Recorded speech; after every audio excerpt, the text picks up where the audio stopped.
حياتي بالقيم أحلى غوره وهنا وغاياتي بها عليا حياتي بالقيم أحلى وغاياتي د مخلوق تکلیف لري کول او په خپل ځان باندې تکلیف تیرول حقیقي سخاوت دی. حضرت ابوبکر صدیق رضی الله تعالی عنه إله الناس كرمني لأني لست عاديا ويفرح لو ألاقيه په کوم قوم کې چې بې حیایي خپره سي نو الله جل جلاله په هغه قوم عذاب نازلوي. حضرت ابوبکر صدیق رضی الله تعالی عنه بروح أحسنت سعيا إله الناس كرمني لأني لست عاديا حياتي ژوند ساده او مختصره تیرول پکار دی کنی نو د قیامت په ورځ به سخته وي. حضرت ابوبکر صدیق رضی الله تعالی عنه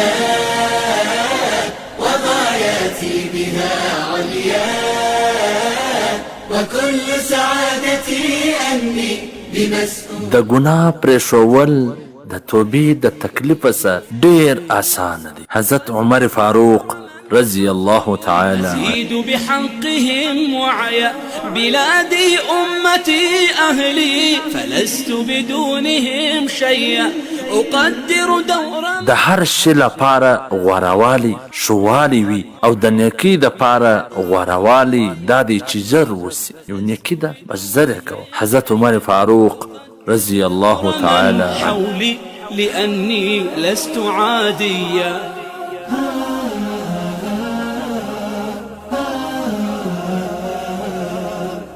د نیک سړي پیژندنه دا ده چې د کم کمزوري سره مقابله سي نو ځان شاته کی. حضرت عمر فاروق رضی الله تعالی عنه حياتي بها عليا حياتي بالقيم أحلى وغاياتي بها د چا سره تمه مه کوه مګر د یو الله سره کوه. د چا سره ویره ډار مه کوه مگر د خپل ګناه. حضرت عثمان غنی رضی الله تعالی عنه أحب يدي إذا أعطت إذا عاشت يدا عليا وأبني عز آخرتي بخير حياتي د تورې گزار بدن زخمی کوي بدن ټپي کوي او د بدې خبرې گزار روح ټپي کوي.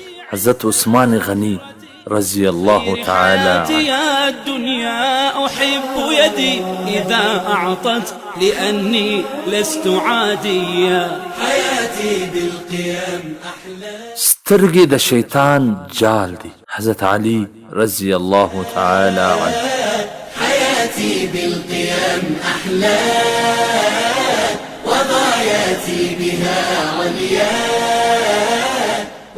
که ځان سردار مشر جوړول غواړي نو د بدی په مقابله کې هم نیکی ښه کوه. حضرت علی رضی الله تعالی عنه د مولوي عبدالرحمن صمیم صاحب د نشراتو څخه منتخبي ویناوي